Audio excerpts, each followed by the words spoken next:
Monsieur le Président, Mesdames et Messieurs les chefs de délégation, Monsieur le représentant du secrétaire général, Mesdames et Messieurs,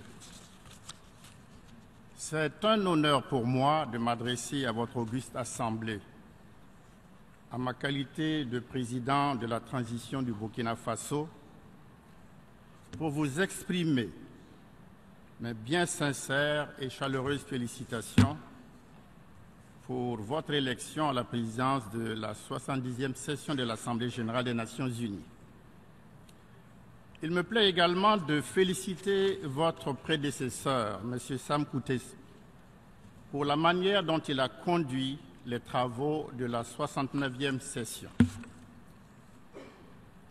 Monsieur le Président, parce que la transition que je dirige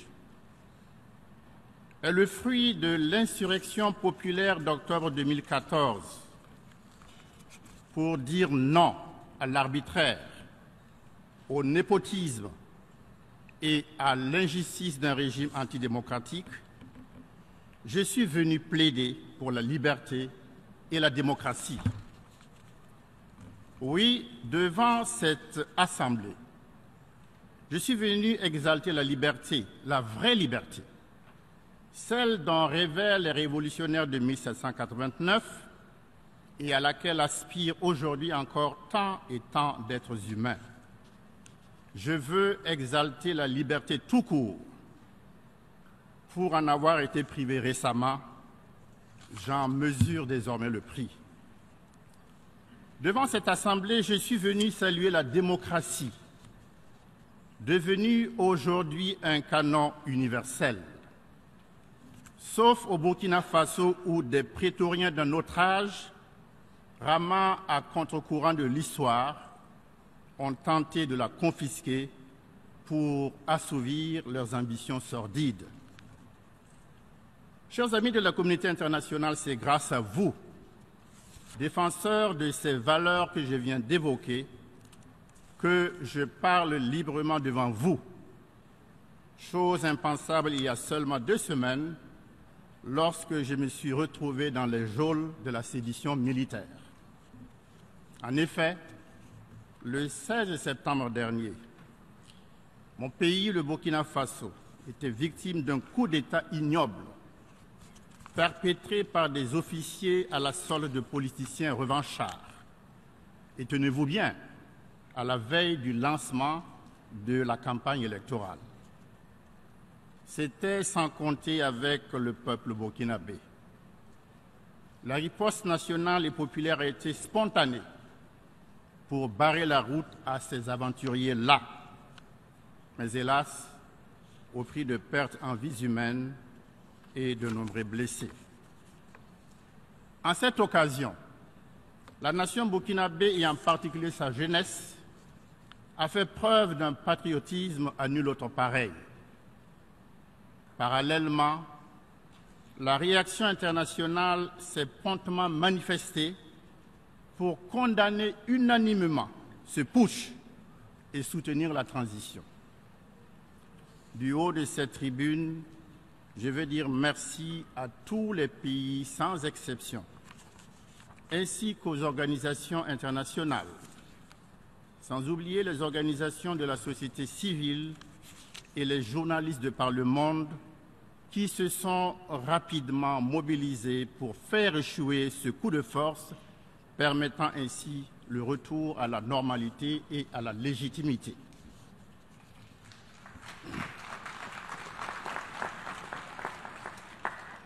Le peuple du Burkina Faso me prie d'exprimer à vous tous, à vos nations épris de paix, sa profonde reconnaissance.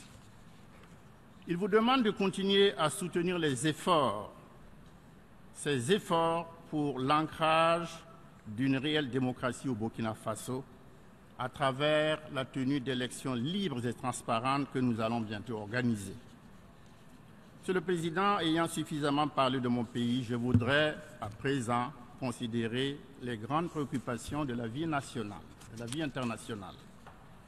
Et d'abord, la conjoncture économique mondiale qui continue d'évoluer de façon défavorable et par conséquent nous interpelle s'agissant plus particulièrement de notre engagement commun à éradiquer la pauvreté, principalement dans les pays en développement. C'est l'évidence même que la réalisation des objectifs du millénaire pour le développement est loin d'avoir relevé le défi, en dépit d'importants progrès accomplis par plusieurs États membres des Nations Unies. Il nous faut donc redoubler d'efforts et prendre des initiatives assez hardies pour l'amélioration des conditions de vie de nos populations. L'action au cœur d'un nouvel engagement, thème que nous avons retenu pour la présente session, nous invite à agir rapidement pour parvenir à des résultats tangibles sur la base de programmes ambitieux et surtout pragmatiques. Il est d'ailleurs intéressant de relever que dans cette perspective, le programme d'action adopté par la 3e conférence internationale sur le financement du développement jette les bases pour une mise en œuvre efficiente de l'agenda du développement post-2015 que nous venons ensemble d'adopter. Nous vous félicitons de la tenue de cette conférence et fondons l'espoir que le consensus forgé autour d'une nouvelle génération d'objectifs de développement durable sera porteur de bien-être social et économique en faveur de nos populations. Les changements climatiques, qui constituent un des paramètres clés du développement, méritent une attention particulière, d'où l'importance cruciale de la Conférence des Nations Unies sur les changements climatiques qui se tiendra en décembre prochain à Paris. Le pacte environnemental qui devrait en résulter pourrait permettre de renforcer la protection de notre planète contre les catastrophes climatiques et les agressions environnementales découlant des abus de la société de consommation. Monsieur le Président, en 70 ans d'existence, les Nations Unies ont continué à œuvrer sans relâche pour l'avènement d'un monde de paix, d'un monde de sécurité. Le Burkina réaffirme sa ferme volonté de contribuer résolument aux efforts de maintien de la paix dans le monde. Cet engagement se traduit déjà par notre présence active dans les opérations de paix, notamment en République sœur du Mali, avec pour double mission la sécurisation du territoire et la lutte contre le terrorisme. Nous contribuons aux efforts de la communauté internationale pour combattre le terrorisme et l'extrémisme violent, tant il est vrai que leur éradication nécessite une coalition mondiale. Monsieur le Président, sur la problématique du désarmement, il importe de poursuivre nos efforts en vue de renforcer la confiance entre nos États. C'est cette confiance qui a facilité la conclusion de l'accord du 14 juillet 2015 sur le nucléaire iranien, permettant ainsi de rassurer la communauté internationale quant à ses craintes légitimes concernant la prolifération nucléaire. Nous encourageons les États membres des Nations Unies à œuvrer de la même manière dans le sens de la résolution pacifique du conflit israélo-palestinien.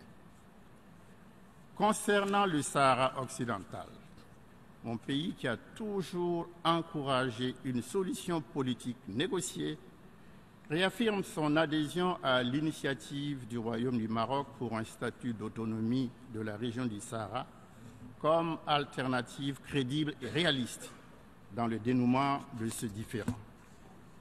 S'agissant des sanctions américaines contre Cuba, le Burkina Faso est pour la levée intégrale de l'embargo, en même temps qu'il salue les nouveaux développements positifs survenus entre Cuba et les États-Unis d'Amérique, qui augurent une normalisation définitive des relations bilatérales entre les deux pays.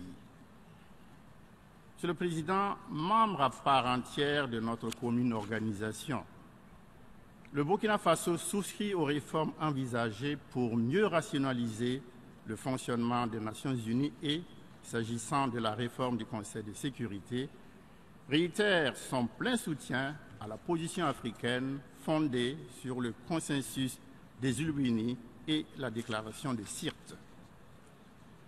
C'est toujours respectueux des idéaux des Nations Unies fondés sur les principes de la coexistence pacifique, du dialogue, du règlement pacifique des différends que nous saluons et encourageons le rapprochement de vues entre la République populaire de Chine et la République de Taïwan.